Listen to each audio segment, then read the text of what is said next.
Assalamualaikum warahmatullahi wabarakatuh. Perkenalkan, nama saya Agus Prayoga. Saya dari Prodi PAI Ekstensi. Di sini saya perwakilan dari kelompok 2 ekstensi. Kedudukan saya di kelompok ini sebagai moderator dan penyampaian materi pertama. Baik, langsung saja. Materi pertama yakni menyampaikan tentang apa itu wahyu. Apa itu yang disebut dengan wahyu? Wahyu adalah, menurut bahasa, wahyu itu sebuah utusan atau sebuah isyarah. Bisa disebut juga isyarah atau perintah yang diberikan oleh Allah kepada umat melalui perantara malaikat. Kalau menurut syarak, wahyu itu adalah sebuah isyarah, baik secara kolam maupun tulisan, yang disampaikan kepada nabi atau rasul melalui malaikat Jibril.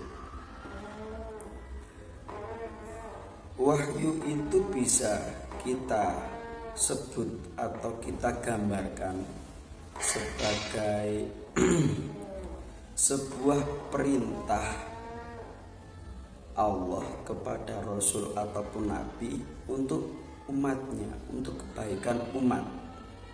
Karena semua yang diperintahkan Allah atau wahyu yang diturunkan Allah kepada umat, kepada Nabi ataupun malaikat, itu demi kebaikan umat atau kaum. Berbeda dengan ilham, perlu perbedaan ilham dan wahyu itu. Kalau wahyu itu dari Allah atau kalam ataupun ucapan, baik berupa tulisan ataupun berupa suara yang disampaikan untuk nabi ataupun rasul. Akan tetapi kalau ilham itu disampaikan kepada manusia atau para wali-wali Allah. Sekian presentasi dari saya. Jika ada salah kata atau tutur kata yang kurang berkenan di hati teman-teman semua, khususnya untuk dosen pengampu, saya minta maaf yang sebesar-besarnya. Wa akhiran, semoga bermanfaat. Dan satu lagi, masalah ini akan dibahas secara detail lagi oleh teman-teman saya. Wa akhiran, wassalamualaikum warahmatullahi wabarakatuh. Assalamualaikum warahmatullahi wabarakatuh. Saya Siti Hotijah, Prodi PAI dengan NIM 2020 440121718. Pada kesempatan kali ini saya mempresentasikan studi ulumul Quran dan membawakan materi yang kedua, yaitu bentuk dan proses turunnya wahyu dalam Al-Quran. Bentuk pewahyuan Al-Quran ada 3 macam, yaitu wahyu dalam yang pertama, wahyu dalam arti ilham atau inspirasi atau impian yang benar yang disebutkan dalam surat Az-Zumar ayat 101 sampai 112. Yang kedua, kalam ilahi dari balik tabir tanpa melalui perantara seperti yang dialami Nabi Musa alaihissalam yang sudah disebutkan dalam surat An-Nisa ayat 164. Yang ketiga, melalui perantara utusan spiritual malaikat Jibril atau Ruhul Kudus. Proses yang kedua yaitu proses pewahyuan Al-Quran dengan melalui beberapa tahap. Tahap yang pertama diturunkan di Lauh Mahfuz yang sudah disebutkan di surat Al-Buruj ayat 121 sampai 122. Tahap yang kedua dari Lauh Mahfuz ke Baiat Al-Izzah di langit dunia, sebagaimana hadis riwayat Hakim dari Ibnu Jubair dari Ibnu Abbas alaihissalam. Tahap yang ketiga dari Baiat Al-Izzah di langit dunia langsung kepada Nabi Muhammad SAW, baik melalui perantara malaikat Jibril maupun secara langsung ke dalam sanubari Nabi Muhammad SAW. maupun juga dari balik tabir sebagaimana yang sudah disebutkan dalam surat Asy-Syu'ara ayat 193 sampai 194. Demikian dari saya, terima kasih. Assalamualaikum warahmatullahi wabarakatuh. Perkenalkan, nama saya April Lidiawati dari kelompok 2 akan mempresentasikan tentang tahap-tahap pewahyuan Al-Quran. Tahap-tahap pewahyuan Al-Quran terdiri dari 3 tahap. Tahap pertama yaitu diturunkan di Lauhul Mahfuz sebagaimana Quran Surat Al-Buruj ayat 21 sampai ayat 22. Tahap kedua yaitu dari Lauhul Mahfuz ke Baitul Izzah di langit dunia sebagaimana hadis riwayat Hakim dari Ibnu Jubair dari Ibnu Abbas alaihissalam.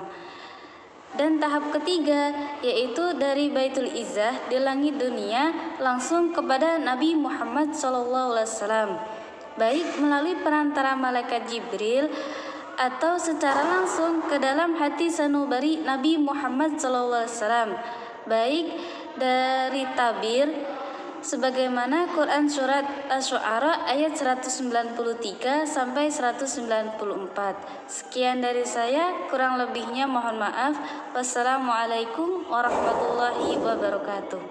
012722.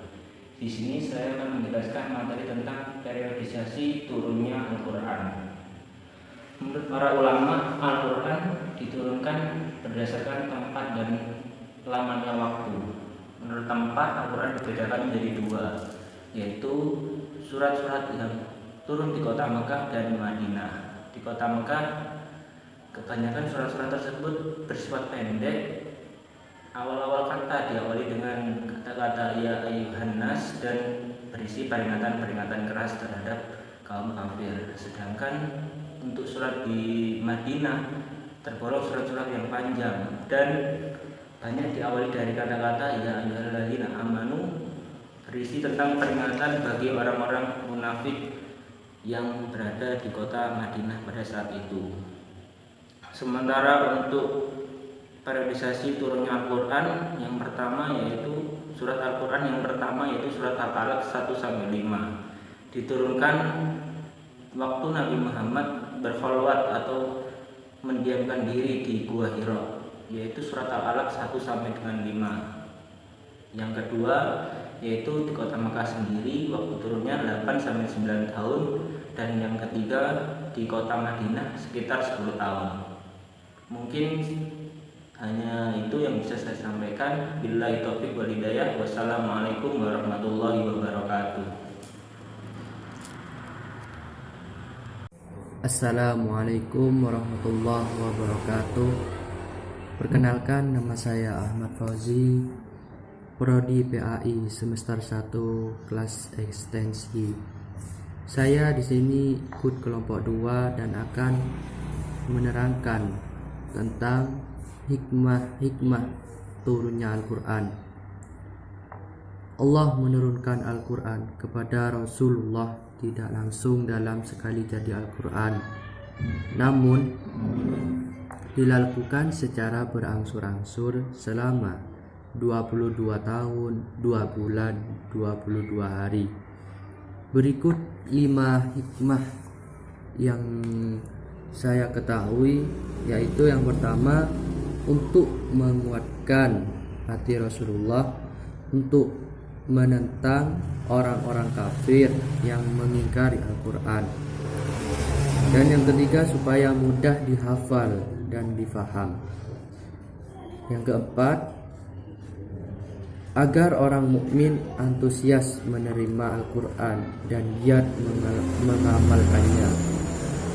Yang kelima, mengiringi kejadian di masyarakat secara bertahap dalam menetapkan suatu hukum. Baik, ini saja yang saya bisa sampaikan. Kalau ada yang kurang berkenan di hati saudara atau tutur kata yang salah, saya akan membuka 2 pertanyaan untuk di pertemuan kali ini. Dan saya di sini sebagai pemateri kelima, dan sebagai penutup di video presentasi kali ini. Itu saja dari saya, akhirul kalam. Assalamualaikum warahmatullahi wabarakatuh.